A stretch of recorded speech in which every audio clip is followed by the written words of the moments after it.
Welcome back to English Academy 360. Listen and enjoy. Chapter 1. The Bench She Never Left. Martha James was 70 years old. She lived in a quiet town in Oregon, near a lake. Every Sunday, she walked slowly to a wooden bench under a maple tree. She wore the same blue coat, held a little notebook in her hand, and sat down. She sat at the same time, same place, for years. People noticed her. Children played near her. Couples walked by. Some smiled. Some whispered. "She's waiting," they said. But for what? For whom? No one knew. Some said she was mad. Some said she was in love.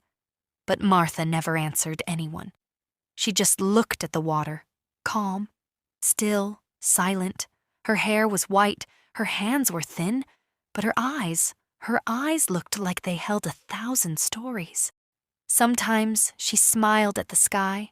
Sometimes she wiped away a small tear. She never missed a Sunday. Rain or snow, she came. One young woman named Ella, who worked in the town library, once asked her, "Mrs. James, are you okay?" Martha smiled. "Yes, dear. I'm just waiting." "For what?" Ella asked kindly. Martha only said, "For someone who promised to return." Ella walked away confused, but Martha's face showed peace, not pain. That confused many people. How could someone wait for so long and still smile? One day, a man arrived in town. His name was Daniel Carter. He was 28 years old, a filmmaker from California. He was searching for real stories, simple people, honest emotions. His camera was small. His heart was curious. Daniel had heard about the bench woman from a local shopkeeper.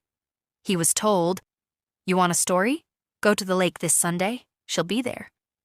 Daniel smiled and said, "Maybe she's my next film." He walked to the lake that Sunday, and there she was, just like they said. Blue coat, white hair, still eyes. Daniel stood near the bench. He didn't speak at first, just watched. The wind moved softly. Leaves danced around her feet. She was still, like time had stopped. After 10 minutes, he finally said, "Hi, my name is Daniel. I make films. May I sit here?" Martha looked at him, smiled gently, and nodded. He sat. "I'm working on a project," he said. "It's called The Unspoken. I talk to people who carry stories inside but never tell them." Martha looked at the lake. "Many stories are better left in silence," she said. "But sometimes," Daniel replied, "when they're shared, they heal." That made Martha turn her face toward him. For a moment, her eyes became soft, a little watery. "Why do you want my story?" she asked. "Because everyone here says you're waiting. I want to know why." Martha took a deep breath. Then she slowly opened her notebook.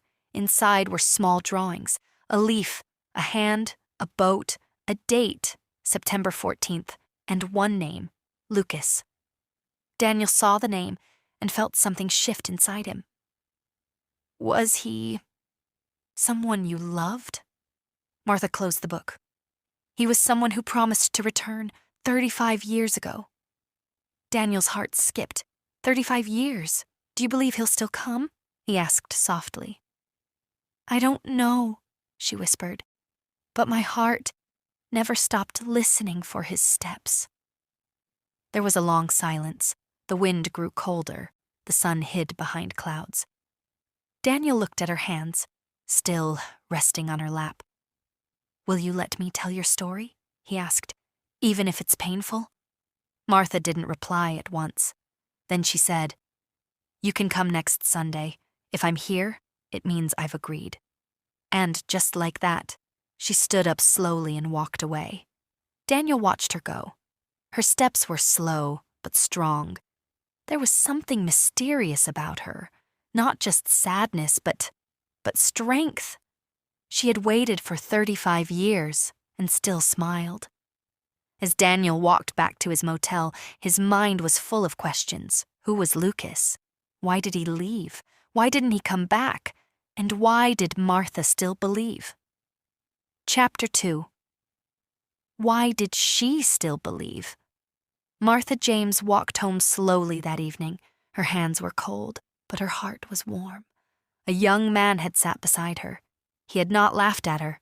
He had listened. That had not happened in years. People often looked. Some asked questions, but no one stayed. No one truly wanted to know. Until now. She reached her little house on Maple Street. It was small, old, and quiet. A few photos stood on the shelf. A photo of her mother, one of her sister, but not of Lucas, not even one. She had kept his face in her memory, soft and private, like a secret she never gave away. She made herself tea.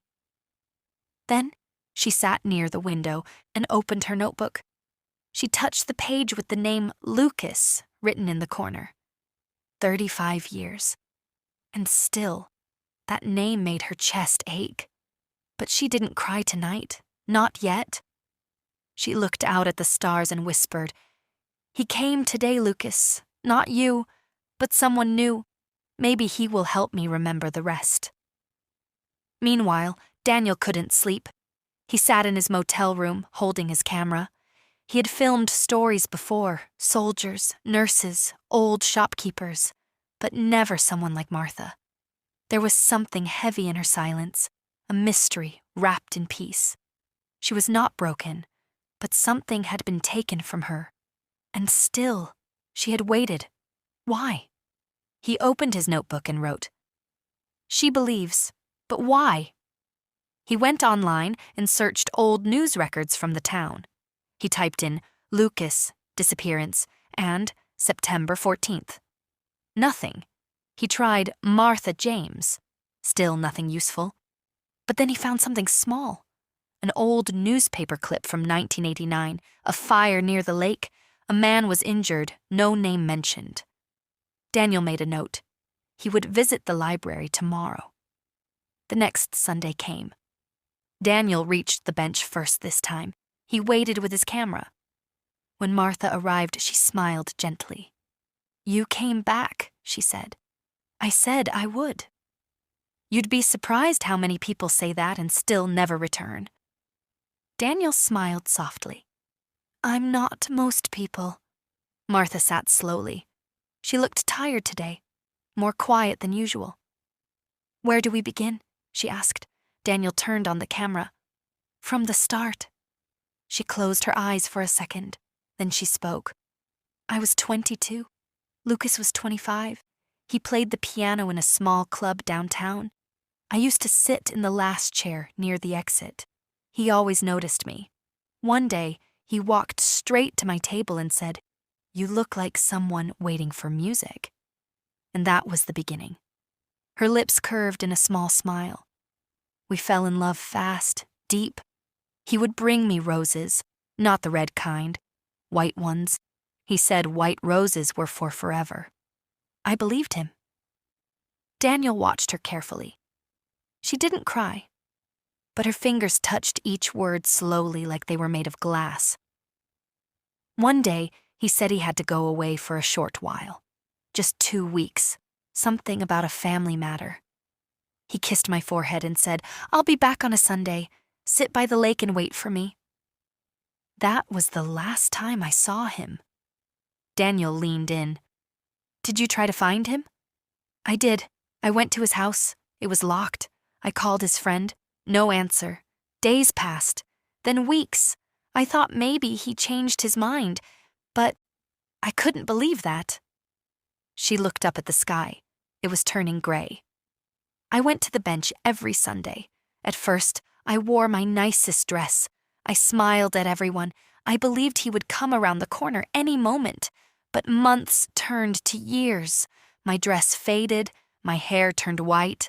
But my heart, it still waited." Daniel asked, "Why?" Martha paused. "Because he promised, and some promises are stronger than time." The words fell like soft rain. Daniel's throat felt tight. He had no words for a moment. Then he asked, "Do you think he might be dead?" Martha turned her face away. "I've thought about it every day, but no one ever told me he died. No news, no goodbye, just gone. Daniel looked down at his notebook. What if I help you find out what really happened? She looked at him. For the first time, there was a flicker of hope in her eyes. You'd do that? Yes, Daniel said. I want to know too. That night, Daniel returned to the library. He found more newspaper clippings. He found a club advertisement with Lucas's name. Then something strange. A name that came up near Chicago years later. Same full name, same age. Could it be him? Daniel now had a reason to dig deeper, not just for his film, but for the truth. Back in her home, Martha looked at the old music box Lucas had once given her. It still played, though the tune was slow now. She closed her eyes. Was Lucas alive all this time? Did he forget her? Or had he been lost just like her, in the silence? Chapter 3. The Letter Without a Name. It was Monday morning when Daniel woke with a strange feeling in his chest. His heart was full, but not in a peaceful way. Something had shifted in him after listening to Martha's story. He had heard pain before. He had filmed people who had lost everything. But this was different. There was love in her pain, a kind of waiting that didn't come from weakness, but from strength. He had to know more. He had to find answers. So he set out with a firm step and a notebook in his hand, walking straight to the town library, hoping that something, anything, would lead him forward. The library was quiet as always. Inside, it smelled of old wood and dusty paper. Behind the desk sat Miss Green, the town's librarian for over 30 years. Her eyes lit up when she saw Daniel. He explained what he was looking for. Letters, old notes, maybe something connected to the fire at the lake from 1989. She looked at him with curiosity, but didn't ask questions. She simply nodded and led him to a small wooden box behind the counter. People used to drop letters off here, she said. Some never came back to claim them. Daniel opened the box and slowly began to go through each envelope, his fingers moving carefully. Some letters were unreadable, others were too old to matter.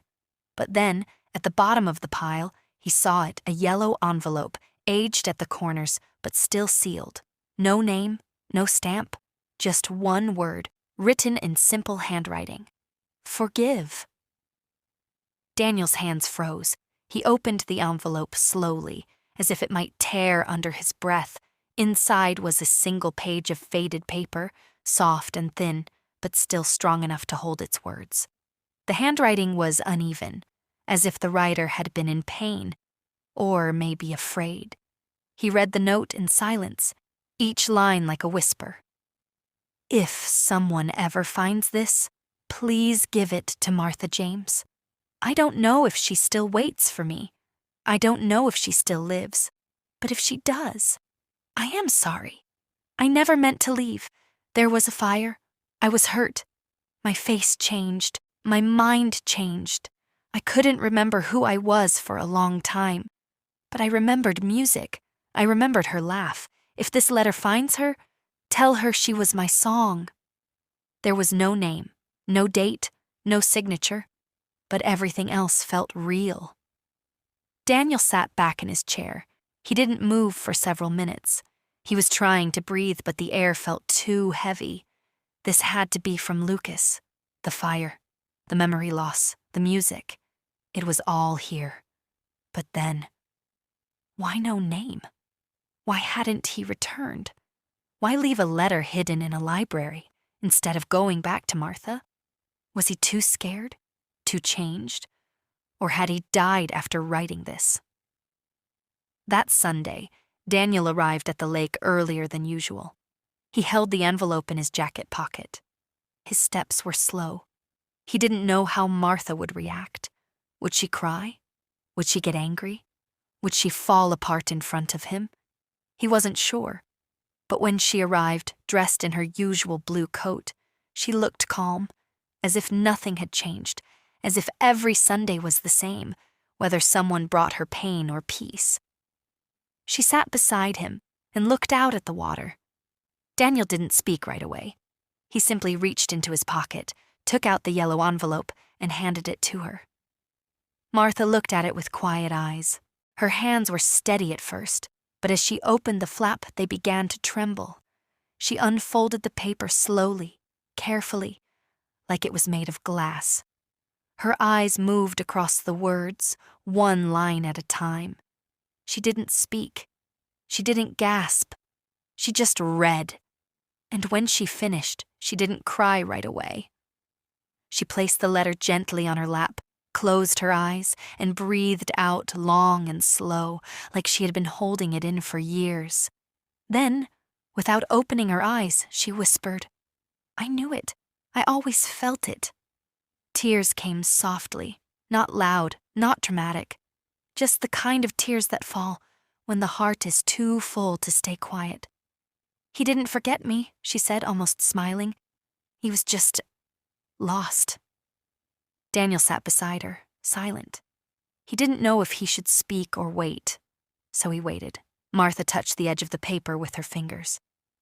"He said I was his song," she said. "He used to say that when he played the piano, that I sat in his melody." She opened her eyes and looked at the sky, the trees, the lake. Everything looked the same, but something inside her had changed. After a moment, she reached into her notebook and pulled out a small photograph. "This," she said, handing it to Daniel, "is the only photo I ever kept." Daniel looked down. The man in the picture was smiling, holding a white rose. It was Lucas, the same white roses he gave her during their time together. "It was taken 2 weeks before he left," she said, her voice softer now. "He never liked photos, but that day he said, 'Take one, so you can remember me when I'm gone.' I thought he was joking, but now I wonder if he knew." Daniel looked at the photo, then back at the letter. A strange question filled his mind. "Martha, if he lost his memory, if he forgot who he was, how did he know your name? How did he remember where to leave this letter?"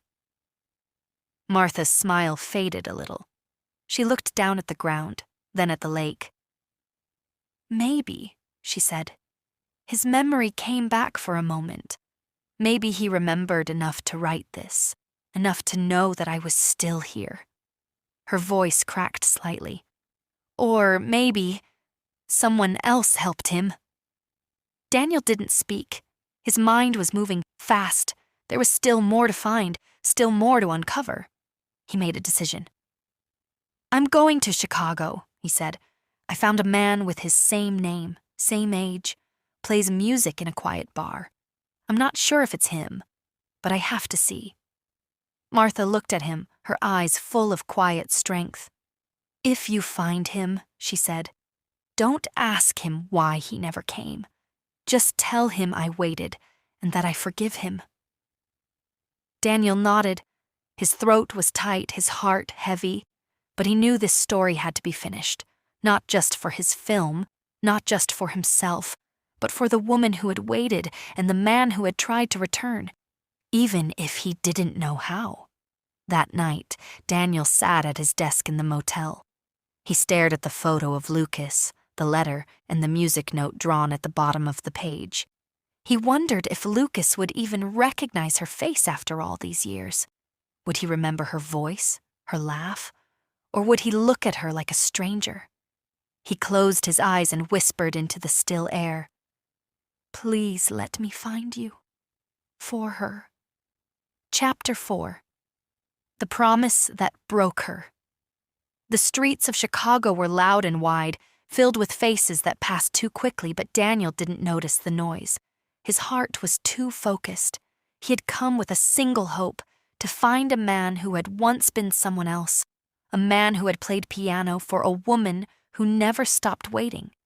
Holding the yellow letter tightly in his coat pocket, Daniel walked toward a place called Melody Corner, a small cafe where music filled the evenings, and where, according to what he had found, a man named Lucas Everett played the piano every Sunday evening. As he entered, the soft notes of a song met him at the door. Not perfect, but gentle. In the dim light at the corner of the room, he saw him, a man in his late 60s, playing with quiet grace, his hands slow but full of feeling. Daniel didn't interrupt the moment. He just watched, and when the music ended, he followed the man toward the back. Daniel introduced himself carefully, unsure what reaction he might face. The man turned, polite but cautious, and when Daniel offered him the letter, everything shifted. Lucas, if this was truly him, stared at the paper like it had traveled through time. His fingers shook as he read the words. His voice was quiet, almost lost, as he admitted he didn't remember writing it. But something inside him recognized the pain and the music in those lines. Daniel sat beside him and asked if he remembered a woman named Martha James. Lucas closed his eyes and said the name felt like wind in his chest. Not a full memory, but a sensation he couldn't explain. The fire had stolen his name, his face, and his past. But not everything had burned. He still had his music, and now perhaps the truth was returning piece by piece. Daniel told him about Martha, how she had waited every Sunday, how she never moved on, how she believed in one promise for 35 years. Lucas listened in silence, and when he finally spoke, his voice cracked like old wood. He remembered a white rose, a bench, and a girl who laughed like sunlight. He said he wanted to go to her, to say something, anything, but Daniel told him there was no need for questions or reasons. "She already forgives you," he said. "She only asked me to tell you that she waited." Lucas placed his hands over his face and wept quietly, as if a lifetime of silence had finally found its voice. He asked Daniel for paper and a pen. He didn't know what he would write, but he said if words still lived in him, they belonged to her. Back in Oregon, the clouds had covered the lake that morning, and Martha sat alone once again. She no longer wore her blue coat every Sunday, but today she did. Maybe it was the wind, or maybe it was memory. She held her notebook but didn't draw. Her friend Eleanor came and sat beside her. The two women didn't speak for a while. The lake made its usual soft waves, and the trees rustled like they had for years. Finally, Eleanor spoke, saying Martha looked different today, not younger, but lighter. Martha smiled faintly and said, "Because something inside me has changed." Then she told Eleanor everything, about Daniel, about the letter, about the man in Chicago who may be Lucas. Eleanor held her hand and asked, "Was it worth it, all these years of waiting?" Martha didn't answer right away. She looked at the lake, then at the bench, and said, "Yes, because love never dies. It waits." That night, in her quiet home, Martha received a package. Inside was a letter, not like the last one. This one was fresh, written with slow hands and a full heart. Along with it was a music sheet titled "For Martha." It was a simple melody, soft, full of pauses, but beautiful. She didn't play music, but she could feel the notes by just looking at them. She placed the paper beside her bed, lit a small candle, and whispered, "The promise broke me, but somehow it brought me back too." She took the old photo of Lucas from her notebook and placed it beside the music. Her eyes closed slowly. There were no more tears, only peace. The promise had once left her empty, but now, after all the silence, it had returned in the only way it could, through the quiet hands of a man who had once forgotten love and had now remembered. Chapter 5. Was he still alive somewhere? The train moved slowly through the cold streets of Chicago as Daniel sat near the window, staring at the lights that passed like memories. The box in his hands was small, but it felt heavy. Inside it lived a part of Martha's past, a past lost in fire, fear, and forgotten time. Lucas had given it to him without many words, only saying, "She deserves to know I tried." Daniel didn't open it yet. He knew that whatever was inside would carry more than objects. It would carry the weight of promises broken by life. His thoughts kept returning to Martha's quiet voice, her gentle hands, and that long, silent bench beside the lake. She had waited for a man who disappeared without a sound. And now, after all these years, Daniel had found him. But was that man still alive in any real way? Was he the Lucas Martha remembered, or had time changed him into someone unrecognizable?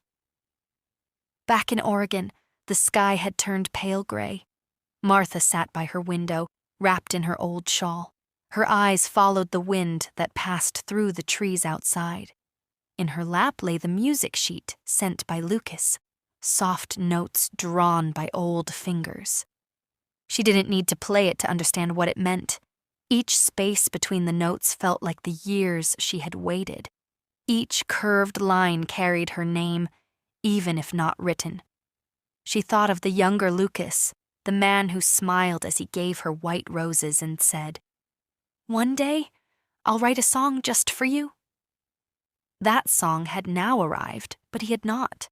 A letter and a melody were all she had. And yet, her heart felt full. In all these years, she had believed. And now she knew she hadn't believed in vain. But still, something inside her asked, what if he came back? What would she say? What would she do? Daniel arrived the next day, the cold air brushing against his face as he stepped off the train. The box felt even heavier now. He took a slow walk toward Martha's home. The trees around him were quiet.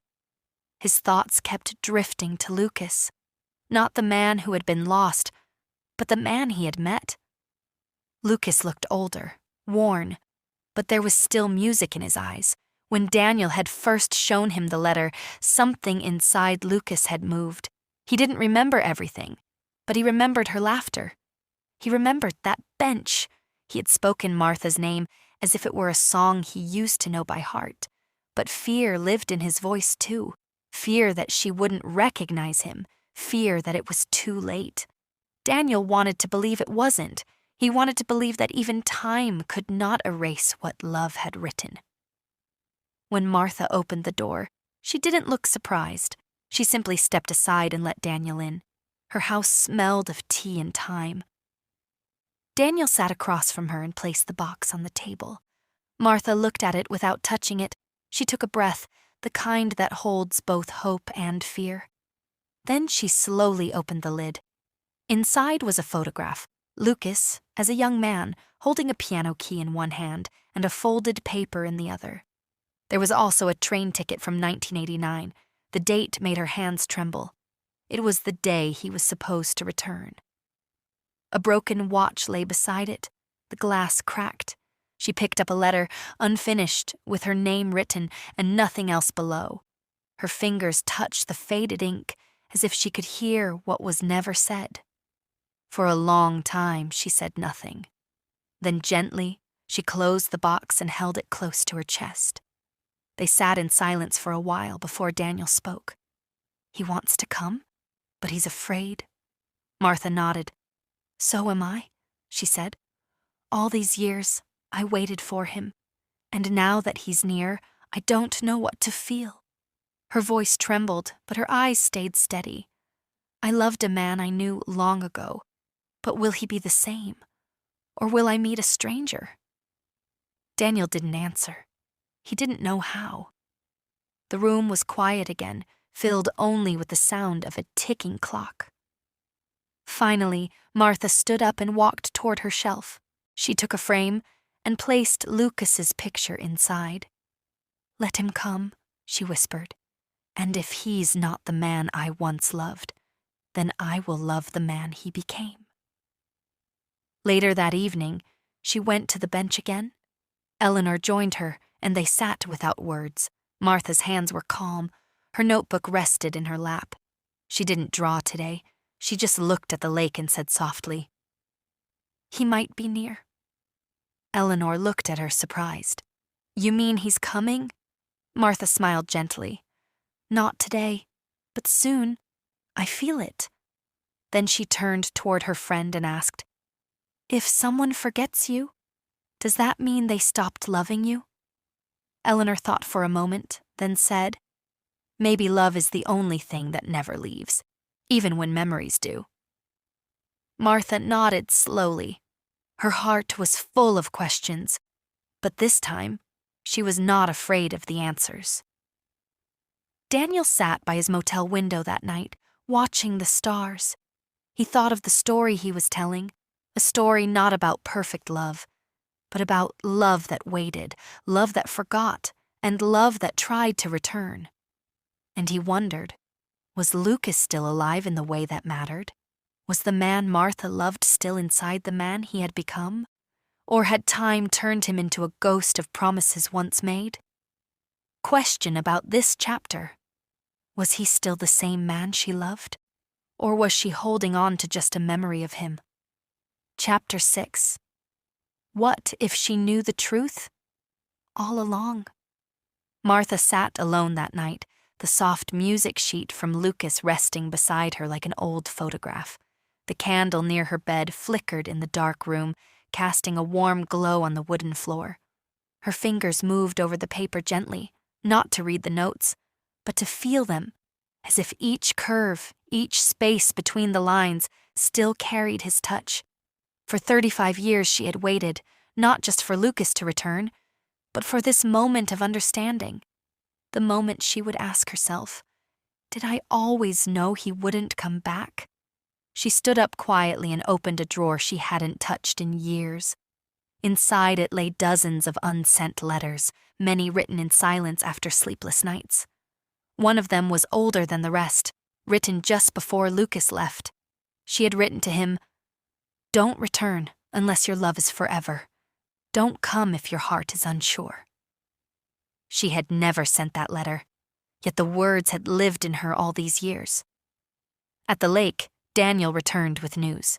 He had seen Lucas again, and this time the man had remembered something more.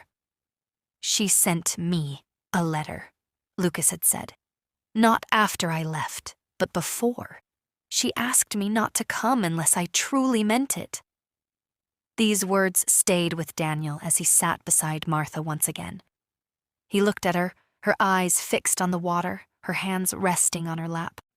Quietly he asked, Did you write him before he left? Martha's eyes softened. She didn't look at Daniel, but she nodded. Yes, I told him not to return unless he was ready for forever. She paused. And I think I always knew he wouldn't. Her voice didn't shake, but it held something heavier than sorrow. It held truth, the kind that doesn't hurt anymore, only humbles. Later that evening, Martha walked into her backyard garden. Most of the flowers had faded with time, but one bush of white roses still bloomed quietly near the fence. She bent down, touched a single rose, and smiled. You stayed, she whispered. She didn't cry. She didn't sigh. She just stood still for a while, letting the wind pass through her like a memory. That night, she wrote one last letter. This time, she placed it in Daniel's hands and said, If he ever comes, give this to him. It's not about what happened. It's about who we became. Daniel didn't ask what was inside. He understood that some things were meant to remain private, not hidden, but sacred. Back in her room, Martha looked out the window and spoke to the night. Maybe I wasn't waiting for him all these years. Maybe I was just waiting to believe again. Maybe I was waiting for myself. The room didn't answer, but her heart did. There were no more promises, no more Sundays to mark, just peace. Was she really waiting for him, or for her own heart to heal in silence? Chapter 7. The day she closed her eyes. The sky that morning was brighter than usual. The sun rose slowly over the lake, and for the first time in many weeks, the clouds did not hide it. Martha sat on the bench earlier than normal. Her blue coat hugged her thin shoulders, and her notebook rested in her lap. But today, she didn't open it. She only looked at the still water in front of her and breathed deeply. Her face was calm. Her hands were steady. Something in her spirit had changed, not broken, not lost, but settled. As if a quiet part of her heart had finally whispered, "You've done enough." She thought of Lucas, of the years, of the Sundays, and of the silence. And she smiled. Not because she had found everything she was looking for, but because she had finally stopped searching. That morning, Eleanor came to sit with her, like always, but she noticed something different. "You're dressed so gently today," she said. "Is someone special coming?" Martha laughed softly, a sound like falling leaves. "Maybe," she said. "Or maybe I'm just ready to say goodbye to someone who never left." Eleanor looked confused. "Goodbye?" Martha didn't explain. She simply placed her hand over Eleanor's and held it. There was warmth in her touch, the kind that spoke more than words. She turned to the lake again and closed her eyes. The wind moved around them like a lullaby. Daniel arrived shortly after, walking down the path with the same box in his hand, the one Martha had touched and closed many times before. He found her there, quiet, still, peaceful. He called her name softly. "Martha." But she didn't answer. He walked closer and saw her face, the soft smile still there, her hands folded gently in her lap. She had closed her eyes, but this time, not to rest or reflect. This time, it was forever. The story she had held inside her heart for 35 years had found its end, not in pain, not in regret, but in peace. The town held a quiet service for her 2 days later. People came who had never spoken to her, but had always seen her. On that bench under the tree by the lake, they placed white roses on her grave. Daniel stood silently, holding the last letter she had written, the one meant for Lucas. He didn't know if Lucas would ever come, but he knew that if he did, Martha had already given him what he needed most: her forgiveness, her patience, and her silent, endless love. At sunset, Daniel returned to the lake one last time. The bench was empty now, but he sat down anyway. He placed the notebook Martha always carried beside him. Then, with trembling hands, he opened his camera. He whispered to himself, "This is not a film about waiting. It's about believing, even when the world forgets you." As the screen turned on and the light blinked red, he looked up at the sky and said, "Goodbye, Martha. Will Lucas ever return? Or has love already told its story without needing an ending?" Chapter 8: The Love That Still Waits. The town had grown quieter after Martha was gone. Sundays at the lake no longer felt the same. The bench where she once sat was now touched only by the wind and the light. People still passed by, some with slow steps, some with white roses in hand. They didn't always speak, but they paused. They remembered her. She had become more than just a woman who waited. She had become part of the place itself, a memory in motion, a soft echo in the air. Daniel stayed in town for some time. He found comfort in walking near the lake, sitting quietly by the bench, and rereading Martha's notebook when the evening light was softest. He never opened the final letter she had written, the one meant for Lucas. He placed it inside a wooden box and kept it at the base of the tree near the bench, beneath the soil and stones she had walked by so many times. It was safe there, as safe as her memory, as safe as her belief that love never ends. And one day, someone came. He walked slowly, leaning slightly on a cane. His coat was old, his eyes tired, his hands shaky, but his steps carried something strong, something that had taken many years to find the courage to return. Lucas looked around the lake, took a long breath, and then sat down on the bench. He didn't cry. He didn't smile. He simply closed his eyes and let the silence speak to him. And in that silence, he felt her. Not in sound, not in vision, but in the wind, in the bench beneath him, in the way the trees moved gently, like they were still waiting. After a while, he reached down and opened the wooden box Daniel had left. Inside, the letter still rested, sealed. He held it in his hands, careful and slow, like something sacred. When he opened it, the paper rustled softly. Martha's handwriting greeted him, familiar, warm, and final. She had written, "If you are reading this, it means you came, and that is enough. I do not need to see your face, or hear your voice, or ask you why you stayed away. I waited not for answers, but for your return, and you have returned. And now, I am no longer waiting." Lucas folded the letter and held it to his chest.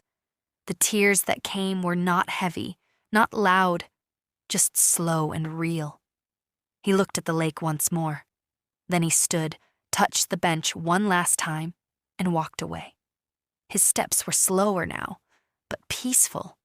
And though Martha was gone, and the bench now stood empty, the love she had carried quietly, patiently, beautifully, still lived there, in the wind, in the silence, in the empty space beside anyone who ever loved and lost and still believed.